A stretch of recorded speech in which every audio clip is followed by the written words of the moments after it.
there's a higher trust factor. I'm sorry to tell your audience, Bernie, there's a higher trust factor from the salespeople that actually have a relationship with their audience than there are from the brand, right? As the CEO of SAP once said, people don't buy software from glass buildings.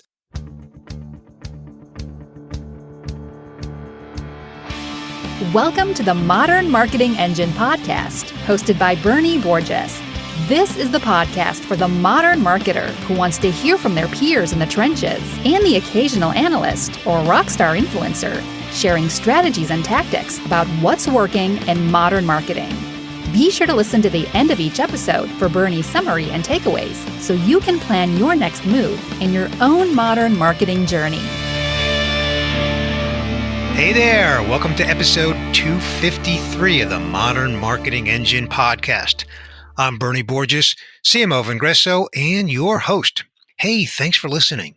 Hey, my guest on this episode is Kurt Shaver, my partner and co-founder at Vengreso. Kurt, welcome back to the Modern Marketing Engine podcast.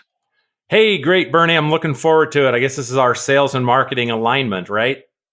Yes, as you know, it's a topic I cover quite extensively just a couple of episodes ago with Rashmi Vittal and Greg Ames from Conversica. So if you, my listener, didn't catch that episode, be sure to catch that.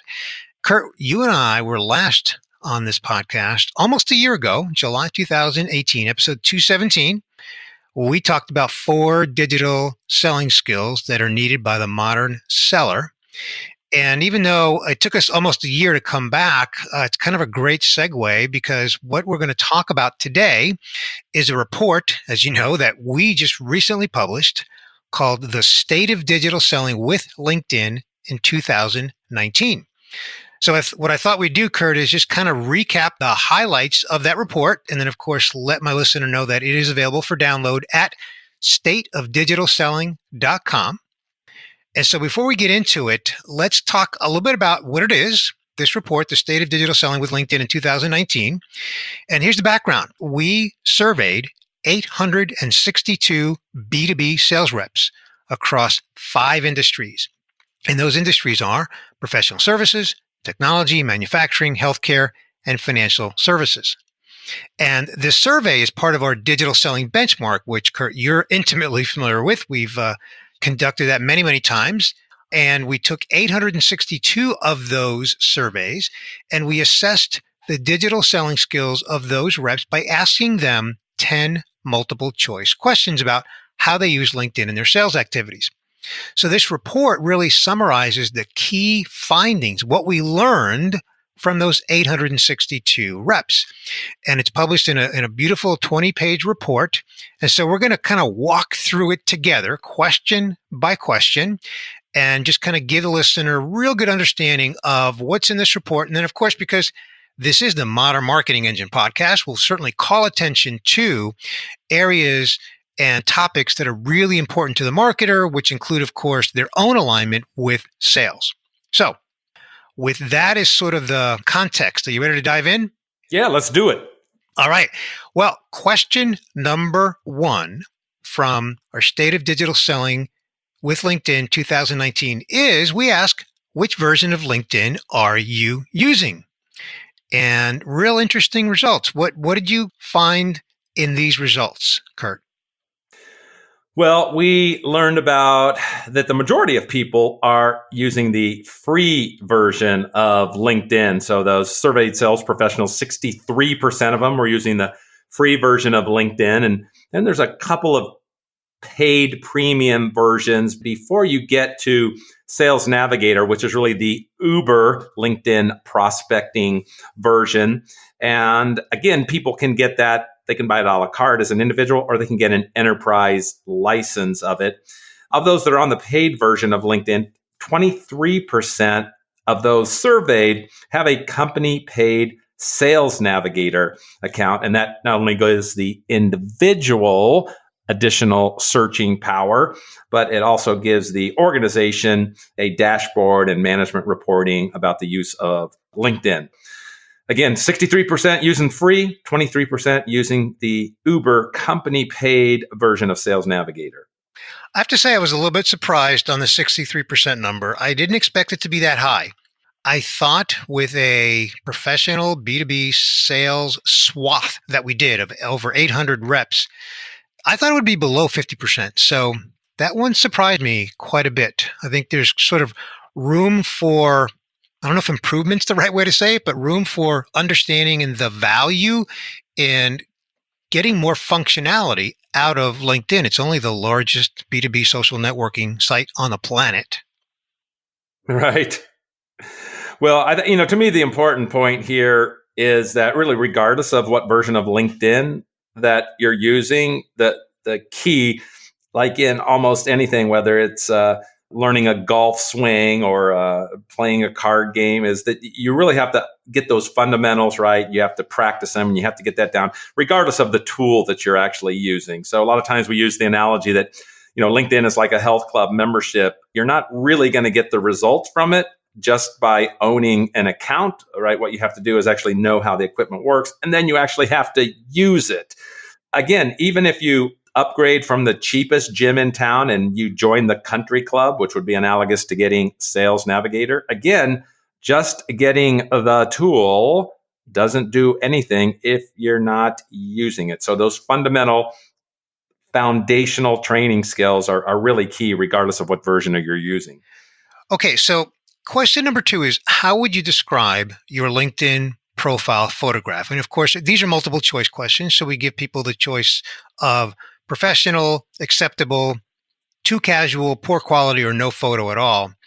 Kurt, I'm going to ask you to remark not just on the findings, but why we're asking this question to begin with within the context of a digital selling assessment, really trying to understand how a sales team is skilled at digital selling. So again, the question is, how would you describe your LinkedIn profile photograph? Yeah, well, almost half of the respondents, 48.5%, said that theirs is recognizable and professional, which is the best choice there. Then we got to 31% that said it was acceptable. Almost 6% said too casual. 3% said poor quality. And then 10% had no photo at all. So why is it important? Well, first off, LinkedIn's own heat map research indicates that that's the first thing that people look at, right? Obviously, human beings, they're drawn to a face.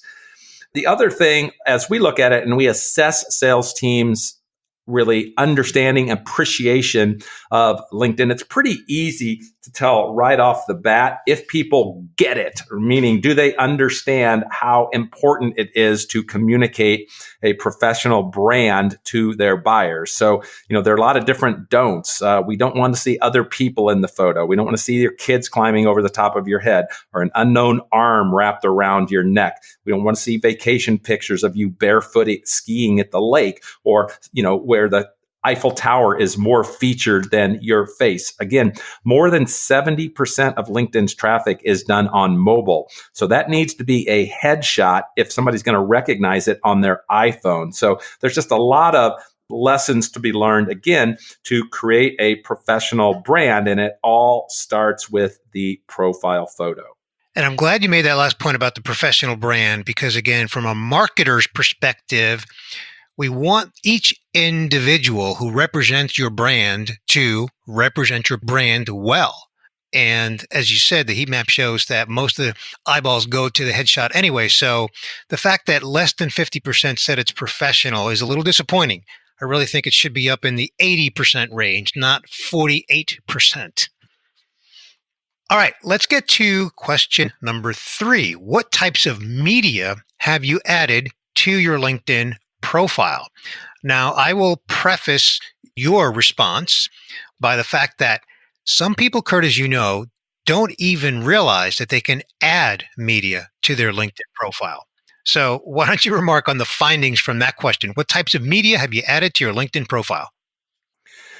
The first thing I'm going to say is that when we look at salespeople's LinkedIn profile, we view it like a marketer would view a web page, right? We want to change it from a resume that says, hey, I'm a quota crushing rep that's made President's Club 9 years in a row. And we want to turn that into a customer resource. Again, much more like a marketer would think of a web page. So with the exception of Google, very few web pages these days are pure text, right? all web pages have learned to add graphics and colors and images and videos and documents and other things like that. So, hey, LinkedIn supports it now. It's 2019. So we ask them things like, are you using documents? Are they putting images, presentations, videos? And, the responses to those were all pretty low. Again, just recognizing, as you said, Bernie, the lack of awareness on this. But it's super important. Let me give you a really tangible example. And this is actually covered in the report, but I'll add some color onto it. So one of our clients is CenturyLink, the country's number 2 telecom supplier for business. And about 18 months ago, they acquired another major acquisition in level 3 communications. And that resulted in thousands of former level 3 salespeople now becoming CenturyLink salespeople. And from a branding standpoint, that presented a great challenge or opportunity, depending on how you looked at it, because a lot of those people, even 7-8 months later, still had level 3 showcased on their profile. So the executives at CenturyLink realized it was a great opportunity to really put forward the brand, to have some unification, to strengthen and reinforce the right brand. So they hired us for social selling training that included upgrading 1,100 salespeople's profiles. So again, to reinforce the brand and to both raise the professionalism and the consistency of it.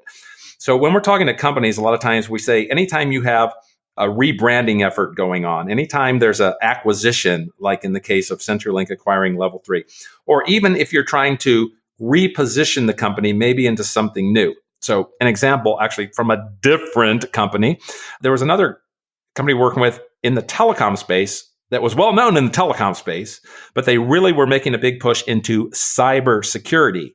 Now related, but different.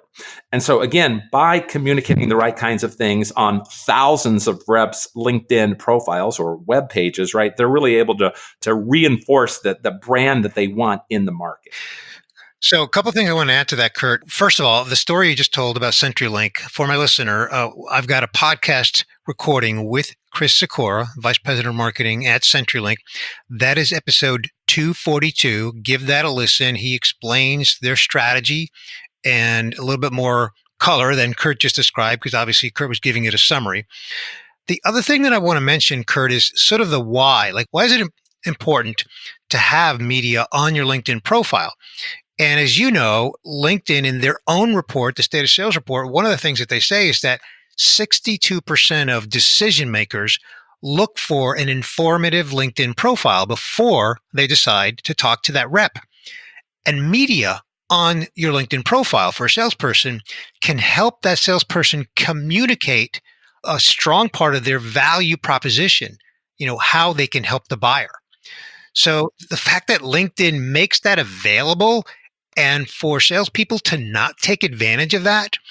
And one of the findings that's in this report is that 59% of salespeople do not put any media on their profile. 59%. I'll give you one other way that your marketing audience might think of this. So when we think of a lot of times marketing's professionally created media assets, that costs money, right?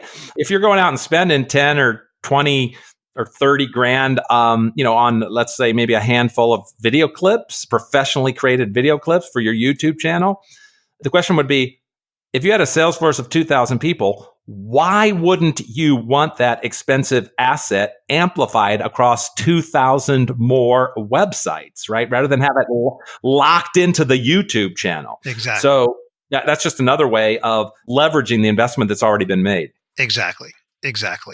All right. Well, let's go to question number 4. And again, I want to remind my listener that this whole report is available at stateofdigitalselling.com. So question number 4 is, how many LinkedIn connections do you have? And this is an interesting question because by nature, salespeople should be pretty fond of connecting with other people, right? That's just part of being in sales. And so what did we learn from this question when we asked it across 862 sales reps? Well, let's give them the stats here. It was a pretty clear breakdown primarily between the 4 categories. So the first one, we said 26% of the people said they had between 0 and 250 LinkedIn connections. Oh, wow. Unless you sell like a super specific limited market, like jet engines to airline manufacturers, that is way too low for a full-time B2B hunter. The next category, 251 to 500 connections, 18% of people in there. Another 26% were in 500 to 1,000. And then 23% were 1,000 and above. So you can see it was almost a quarter apiece, very evenly split between those breakdowns. Now, when people ask me, I always say, full-time B2B sales hunter, you should have at least 1,000. If that's the case, 23% of the people met that. And I guess I'll make the statement here. People are always say like, oh yeah, but it's not just about quantity. That's exactly right. It is not just about all quantity. But what you do want is you want a high quantity of the right quality of people. In other words, your prospects, customers, and referral partners.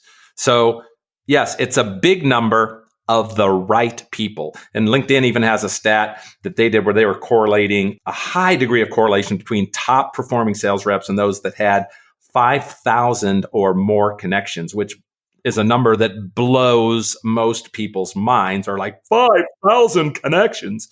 But yeah, the biggest sellers have the biggest networks. That's always been true, but now it's a whole different game with social networks. So how about this number, Kurt? 6.8. When I say 6.8, what comes to mind? 6.8 buyers in the average B2B buying committee, and going up every year. So that means you got to cover the bases, man. That's exactly right. Exactly right. Okay, next question. Question number 5 in the State of Digital Selling with LinkedIn Report 2019. In the last 3 months, how many times have you asked someone in your LinkedIn network for an introduction or referral to someone in their network?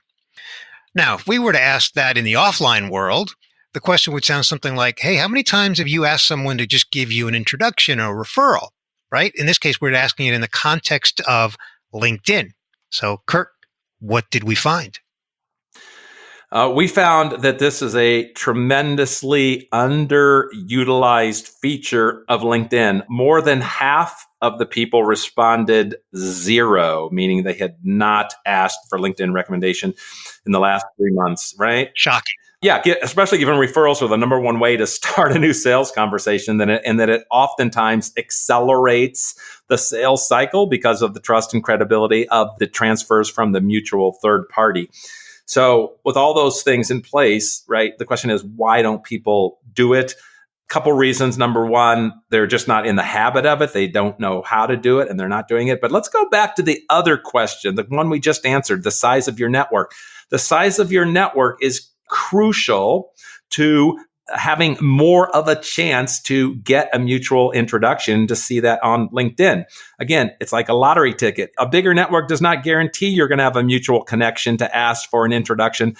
But the more lottery tickets you buy, the better your chances of winning. So that's why we say, having a big network and then leveraging it for introductions is a tremendous way to start more sales conversations. Well, especially when you come back to the 6.8 number, right? If you need an introduction into somebody else in the account that you're selling into, then that's just asking for a referral or an introduction, but you've got to have the network to do that.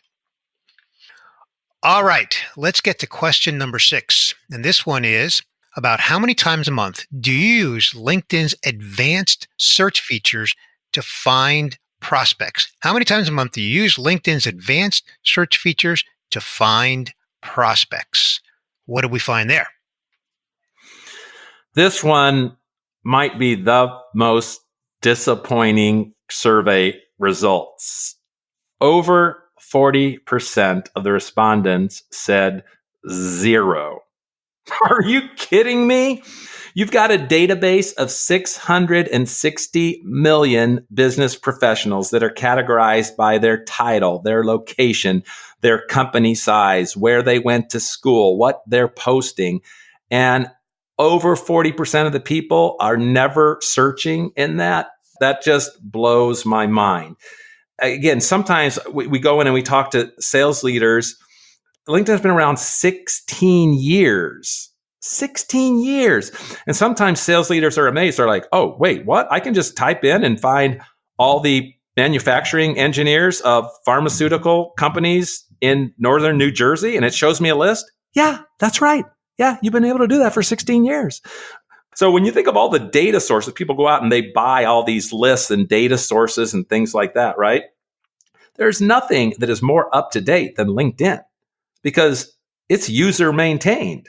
It's not somebody filling out a survey 3 months ago or somebody that made a phone call into somebody 6 months ago. It's user maintained.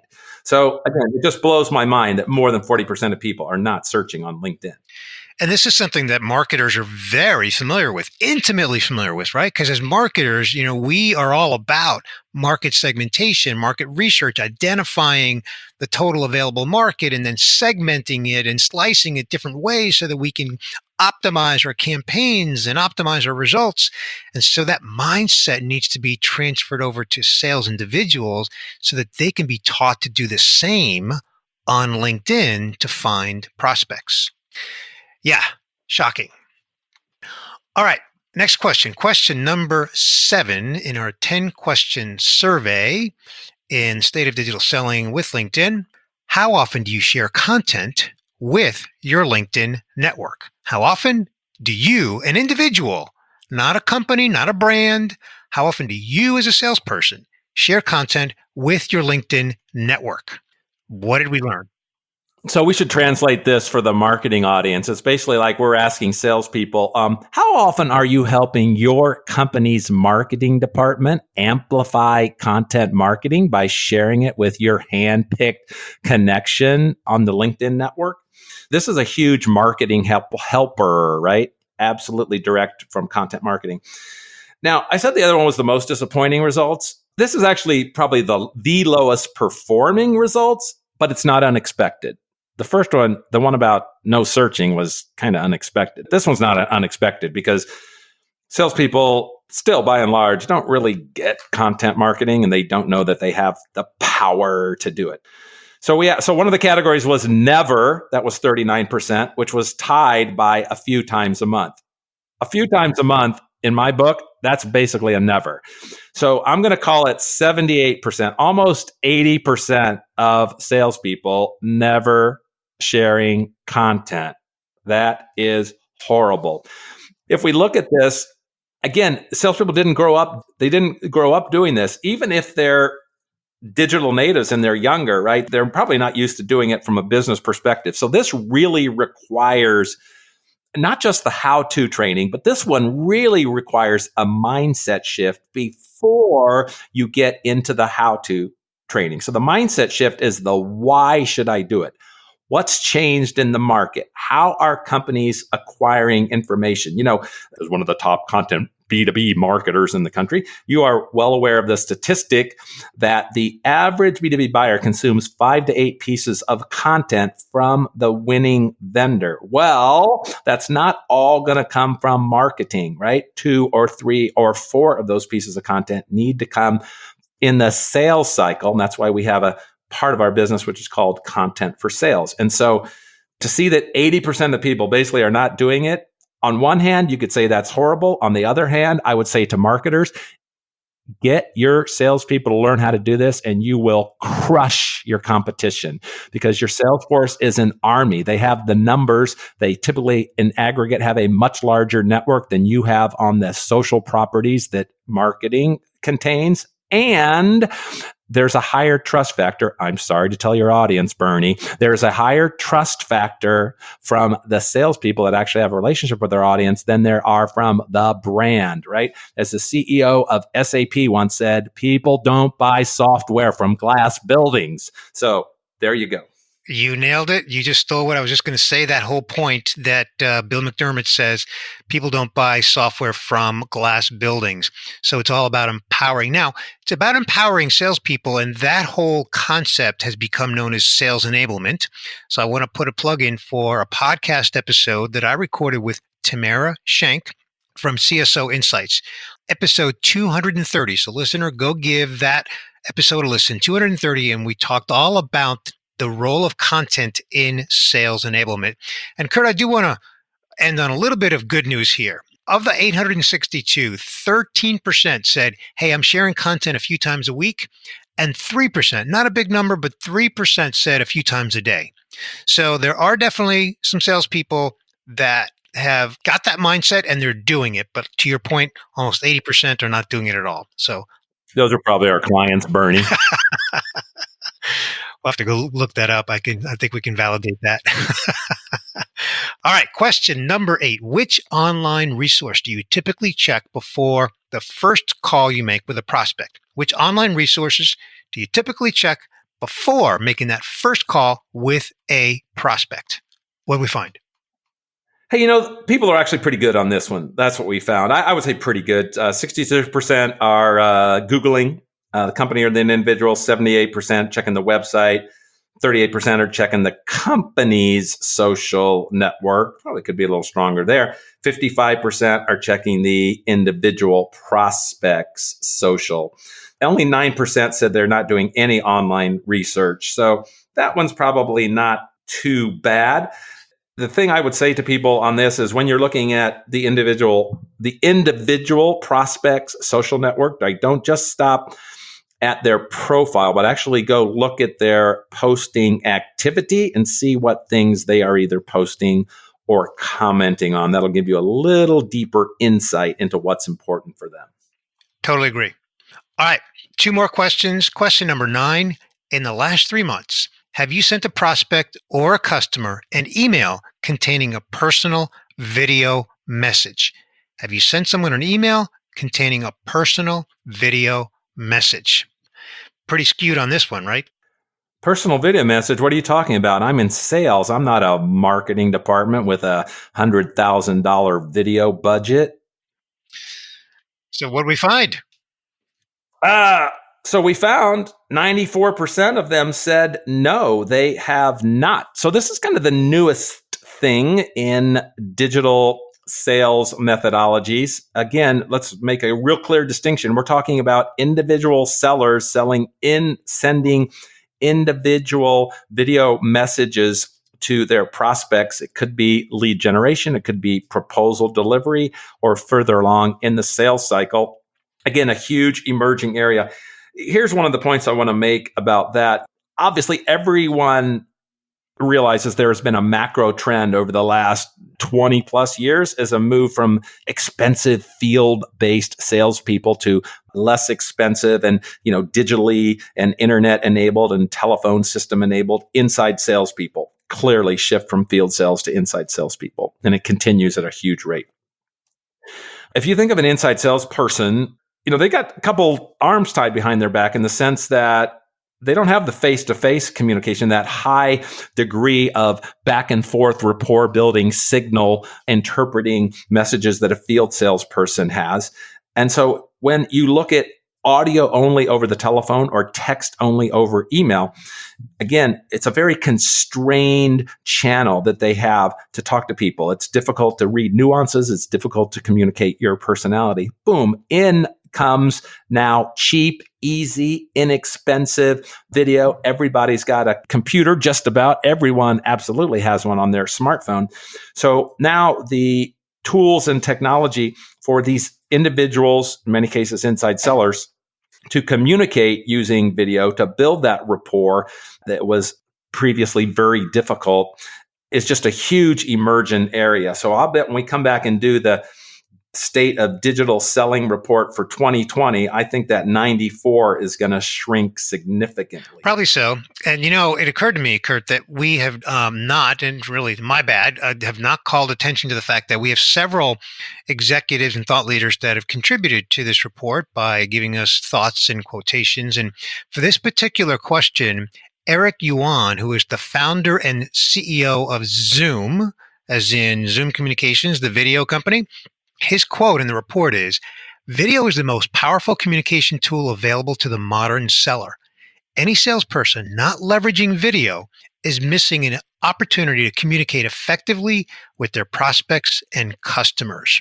So to your point, Kurt, 94% said no, but I'd say 100% of them have the access, the capability of doing video on their phone or PC, as you said. They just lack the training and the awareness that it's available to them and how to use it. So I agree. 2020, I think we'll see different numbers, and I'm looking forward to seeing that. Well, this brings us to question number 10, the 10th and final question, and that is, what is your LinkedIn Social Selling Index score, otherwise known as the SSI? And this one's a bar chart with lots of data. So, Kurt, why don't you summarize what we found from this question? What is your LinkedIn SSI score? Yep. So LinkedIn SSI is measuring some key metrics on LinkedIn use. It's measuring your personal brand. It's measuring your connection network strength. It's measuring your engagement using content and also your prospecting activities on LinkedIn. So while not perfect, it is a pretty good quick index health check of a salesperson's LinkedIn completeness and activity level.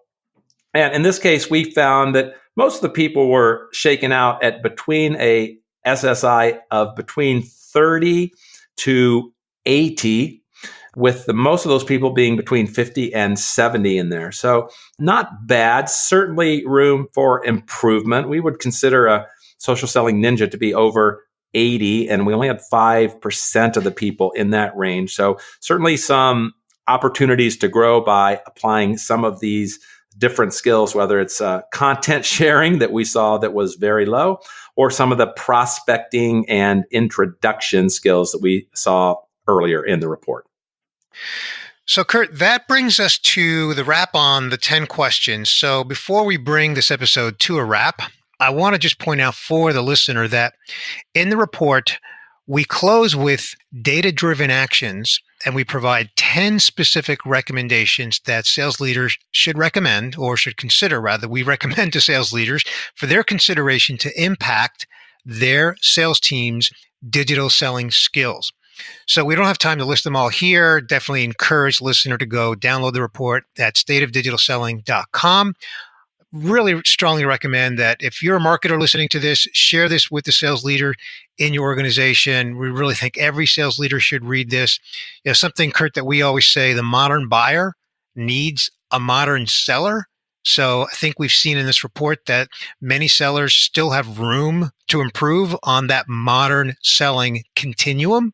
So do you have any closing thought that you want to leave my listener with on the State of Digital Selling with LinkedIn report?